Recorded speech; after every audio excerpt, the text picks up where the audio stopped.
So ಇಲ್ಲಿ ಅಥವಾ ಇದು ಯಾವ ಸಂಖ್ಯೆ ನಾವು ಇಲ್ಲಿ ತಿಳ್ಕೊಬೇಕಾಗಿದ್ದು ಏನಂದಾಗ ಫಸ್ಟ್ ಇಲ್ಲಿ ಎರಡು ಅಂಶಗಳು. ಒಂದೇದು ಇಲ್ಲಿ ಈ ಪ್ರಶ್ನೆಗೆ ಉತ್ತರ ಮಾಡಬೇಕಾದಾಗ ನಮಗೆ ಎರಡರ ಬಗ್ಗೆ ಗೊತ್ತಿರಬೇಕು. ಒಂದು ಅವಿಭಾಜ್ಯ ಸಂಖ್ಯೆ, ಇನ್ನೊಂದು ಸಂಯುಕ್ತ ಸಂಖ್ಯೆ. ಸೊ ಅವಿಭಾಜ್ಯ ಸಂಖ್ಯೆ ಅಂದಾಗ ಏನು? ಅವಿಭಾಜ್ಯ ಸಂಖ್ಯೆ. ಸೊ ಅವಿಭಾಜ್ಯ ಸಂಖ್ಯೆ ಅಂದಾಗ ಯಾವ ಸಂಖ್ಯೆಗಳು ಎರಡು ಅಪವರ್ತನಗಳನ್ನು ಹೊಂದಿರುತ್ತವೆಯೋ ಅಂತಹ ಸಂಖ್ಯೆಗಳಿಗೆ ನಾವು ಅವಿಭಾಜ್ಯ ಸಂಖ್ಯೆ ಅಂತ ಹೇಳಿ ಕರಿತೀವಿ. ಅಪವರ್ತನಗಳು, ಎರಡು ಅಪವರ್ತನಗಳು ಹೊಂದಿರ್ತವೆ. ಸಂಯುಕ್ತ ಸಂಖ್ಯೆ ಅಂದಾಗ ಏನು? ಸಂಯುಕ್ತ ಸಂಖ್ಯೆ ಅಂದಾಗ ಸಂಯುಕ್ತ ಮೀನ್ಸ್ ಸೊ ಎರಡಕ್ಕಿಂತ ಹೆಚ್ಚು ಅಪವರ್ತನಗಳು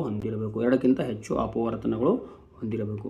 ಈಗ ನಾವು ಎಕ್ಸಾಂಪಲ್ ತಗೊಂಡಾಗ ಈಗ 10 ಒಂದಿದೆ, 10 ನಾವು 2 ಗುಣಿಲೆ 5 ಅಂತೇಳಿ ಬರೀಬೋದು. ಮೀನ್ಸ್ ಈ 10 ಅನ್ನೋದು 10 ಹೊರತುಪಡಿಸಿ 2 ಮತ್ತು 5 ಒಂದು ಅಪವರ್ತನವಾಗಿ ಹೊಂದಿದೆ.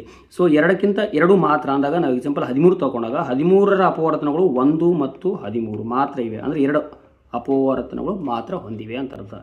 ಇಲ್ಲಿ ಕೊಟ್ಟಿರುವ ಸಂಖ್ಯೆಯನ್ನು ನಾವು ಗಮನಿಸಿದಾಗ ಇಲ್ಲಿ ಏನಿದೆ 7 ಗುಣಿಲೆ 11 ಗುಣಿಲೆ 13. ಈ ಸಂಖ್ಯೆಯನ್ನು ನಾವು ಗುಣಾಕಾರ ಮಾಡಿದಾಗ ಬರುವಂತಹ ಉತ್ತರ ಅದು ಕೂಡ 13 ಒಂದು ಅಪವರ್ತನವಾಗಿ ಹೊಂದಿರುತ್ತದೆ. 13 ಅಂದರೆ ಏಕೆಂದರೆ ಇಲ್ಲಿ 13 ಇದೆ.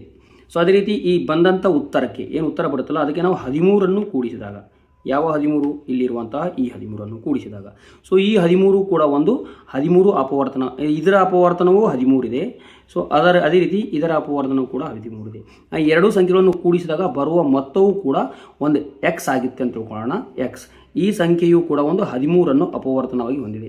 ಇಲ್ಲಿ ನಾವು ಗಮನಿಸಬೇಕಾದಾಗ ಈ ಎಕ್ಸರ ಒಂದು ಅಪವರ್ತನ ಯಾವುದಿದೆ? 13 ಇದೆ. ಅದೇ ರೀತಿ ಎಕ್ಸರ ಇನ್ನೊಂದು ಅಪವರ್ತನ ಯಾವುದಿರುತ್ತೆ? ಎಕ್ಸ್ ಇರುತ್ತೆ. ಅದೇ ರೀತಿ ಎಕ್ಸ್ನ ಇನ್ನೊಂದು ಅಪವರ್ತನ ಯಾವುದಿರುತ್ತೆ? 1 ಇರುತ್ತೆ. ಅಂದಾಗ ಈ ಎಕ್ಸ್ನ ಅಪವರ್ತನಗಳು 1, ಎಕ್ಸ್ ಮತ್ತು 13 ಅಂದರೆ 3 ಇವೆ. ಅಂದರೆ ಅರ್ಥ ಎರಡಕ್ಕಿಂತ ಹೆಚ್ಚು ಅಪವರ್ತನಗಳು ಹೊಂದಿದೆ ಅಂತ ಅರ್ಥ. ಈ ರೀತಿಯಲ್ಲಿ ಒಂದು ಸಂಖ್ಯೆಯು ಎರಡಕ್ಕಿಂತ ಹೆಚ್ಚು ಅಪವರ್ತನಗಳು ಹೊಂದಿದ್ದಾಗ ಅಂತಹ ಸಂಖ್ಯೆಯನ್ನು ನಾವು ಸಂಯುಕ್ತ ಸಂಖ್ಯೆ ಅಂಥೇಳಿ